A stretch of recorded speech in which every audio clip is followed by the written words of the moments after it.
Pada malam ini saya ingin membacakan satu hikmah daripada kitab Hikam yang menceritakan tentang bagaimana kita mengenal Allah Subhanahu Wa Taala di peringkat yang setinggi-tingginya di dunia ini dan juga di akhirat nanti.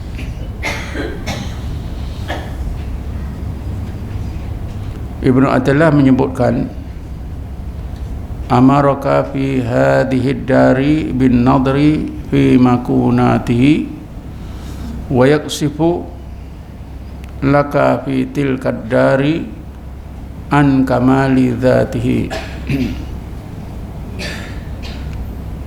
Maksudnya maknanya dalam bahasa Melayu, Allah Subhanahu Wa Taala memerintahkan kamu ketika kamu hidup di dunia ini untuk mengenalnya dengan cara memandang ayat-ayat atau dalil-dalil yang menunjukkan, yang membuktikan wujudnya zat Allah yang maha suci, yang maha agung dan maha sempurna, menerusi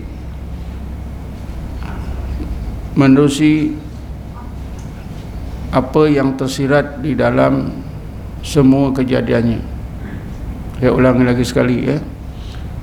Allah Subhanahu Wa Taala memerintahkan kamu ketika kamu hidup di dunia ini untuk mengenalnya dengan cara memandang dengan menggunakan pandangan mata hati ke dalam, memandang apa? Ayat-ayat Allah, dalil-dalil Allah yang terdapat di dalam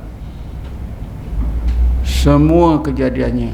Fi makunatihi, fi makna dalam, makunatihi segala kejadian yang Allah ciptakan.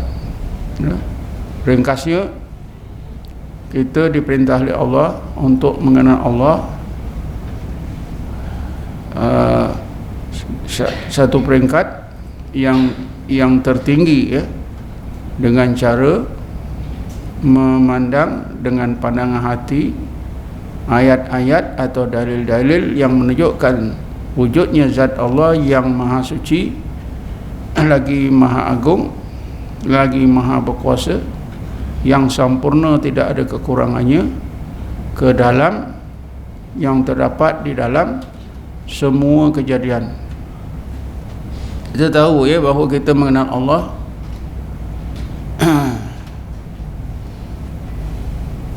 ada dua peringkat. Peringkat pertama dengan akal, peringkat kedua dengan pandangan hati atau pandangan ruh. Kita mengenal Allah dengan menggunakan akal. Ini diistilahkan mengenal Allah secara sama'i. Ini istilah ya. Mengenal Allah secara sama'i ialah mengenal Allah dengan menggunakan akal, berdalilkan dengan dua dalil. Dalil yang pertama ayat-ayat Quran atau dalil naqli. Dalil yang kedua ialah dalil akli. Dalil akli ini ialah semua kejadian Allah yang dapat kita lihat dengan mata kepala kita.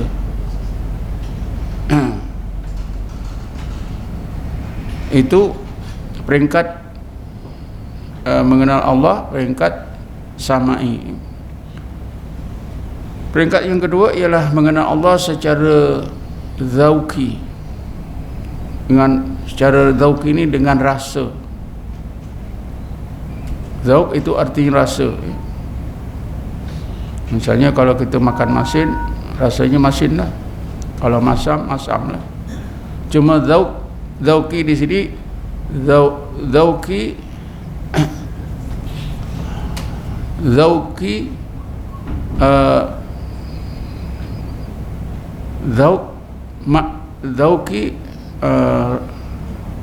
zaukun ruhiyun. Zauq atau rasa rohani, bukan rasa jasmani.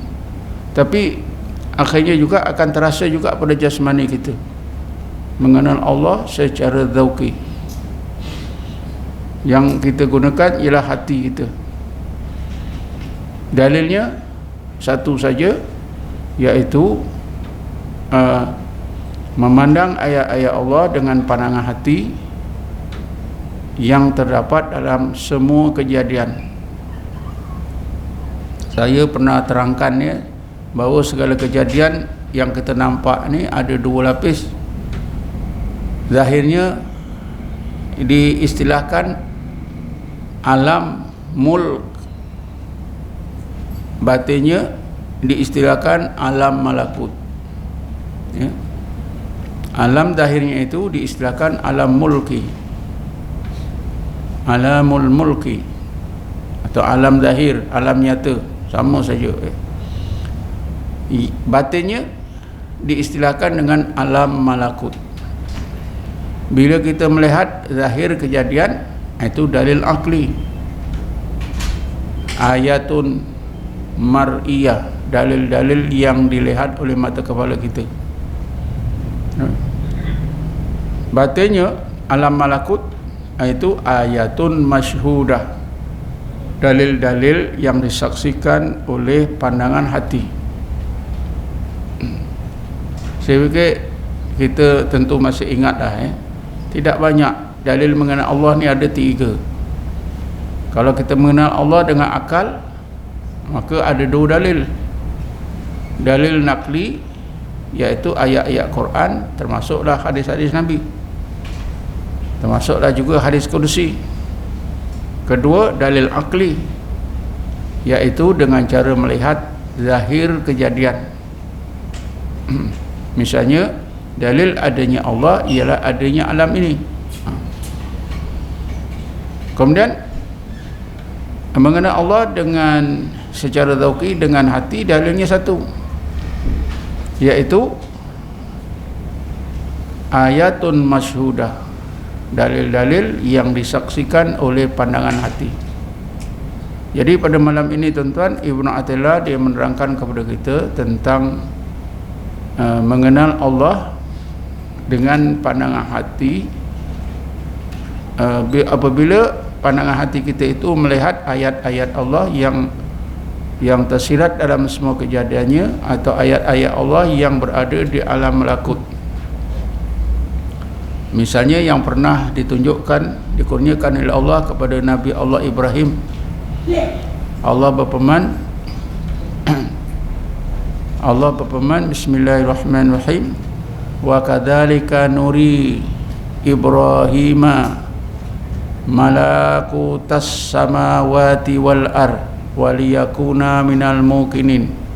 Demikianlah kami perlihatkan dalam pandangan hati Nabi Ibrahim alaihissalam malakut, kejadian-kejadian Allah yang di langit dan di bumi.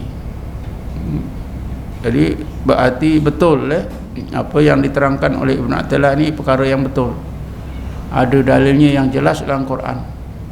Karena Nabi Ibrahim dalam ayat tadi ditegaskan oleh Allah telah dikurniakan oleh Allah kesempatan atau rahmat untuk melihat alam malakut dengan pandangan hati, yaitu alam malakut, kejadian-kejadian yang di langit dan di bumi.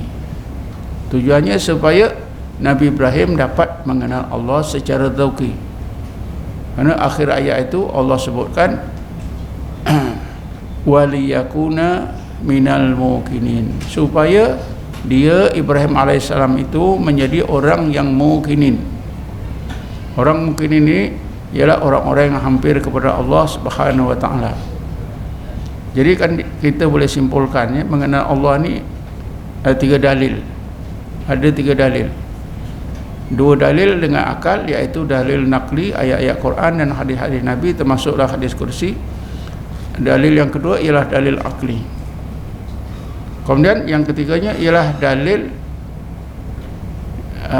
dalil yang dimusyahadahkan oleh pandangan hati, ayatun masyhudah. Ayat Quran tu ayatun makru'ah, ayat-ayat yang dibaca.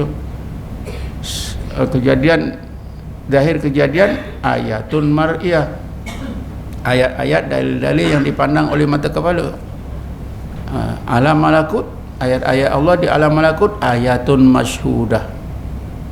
Tiga saja, bukan banyak. Ayatun makru'ah, ayatun mar'iyah dan ayatun masyhudah.